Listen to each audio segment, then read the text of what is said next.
Gentleman Lavarua, Jindabad! Gentleman Lavarua, Jindabad! Gentleman Lavarua, Jindabad! Nalbari BJP, Jindabad! Nalbari BJP, Jindabad! Gentleman Lavarua, Jindabad!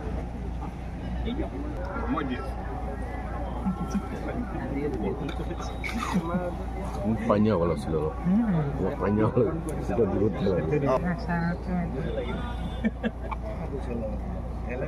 Oh, sekarang ini. Target tu ini. Ini company ini. Foto kemudian posisi kita berapa? हाँ? कोशिश तो कर ही सकते हैं चेष्टा तो कोई भी लगी हेलो बा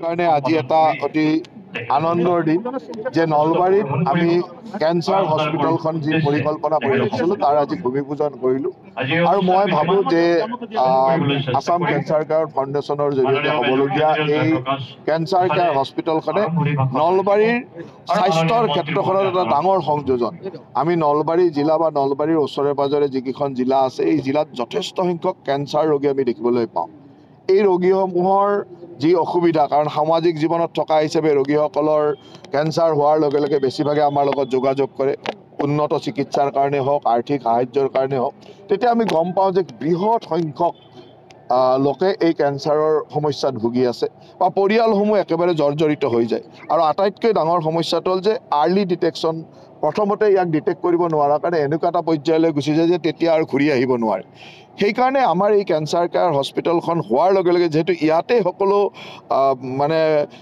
ট্ৰিটমেণ্টৰ বা আৰ্লি ডিটেকশ্যনৰ ব্যৱস্থাখিনি থাকিব সেইখিনিয়ে লগালগ মই ভাবোঁ যে কেঞ্চাৰ ৰোগীসকলক প্ৰথমতে ডিটেক্ট কৰি তেওঁলোকক চিকিৎসাৰ সুবিধা দিব আৰু এই অঞ্চলত আমাৰ আগৰ চিভিল হস্পিটেলখন আছিলে চিভিল হস্পিটেলখন আমি যেতিয়া নলবাৰী মেডিকেল কলেজ কৰিছিলোঁ তেতিয়া তাৰ লগত সংলগ্ন কৰিব লগা হৈছিলে আৰু সেই সময়ত ৰাইজৰ এটা আপত্তিও আছিলে যে কিছু মানুহৰ যে ইয়াত হস্পিটেলখন উঠি গ'লে মানে অৰ্থনৈতিক ক্ষেত্ৰখনতে হওক ব্যৱসায় বাণিজ্যৰ ক্ষেত্ৰত ক'ৰবাত ক্ষতি হ'ব এনেকুৱা ধৰণৰ ভাৱ এটা আছিলে আৰু সেই কথাখিনি লক্ষ্য ৰাখি মই ইয়াত এখন হস্পিটেল তৈয়াৰ কৰিছিলোঁ শ্বহীদ মুকুন্দ কাকতিৰ নামেৰে এই হস্পিটেলখন চলি আছে চিভিল হস্পিটেলত পোৱা চিকিৎসাৰ সুবিধাখিনি তাত এতিয়াও দি আছোঁ কিন্তু তাতকৈ বেছি কি কৰিব পাৰোঁ সেইটো চিন্তাৰে আমি ইয়াত কেঞ্চাৰ কেয়াৰ হস্পিটেলখন কৰিছোঁ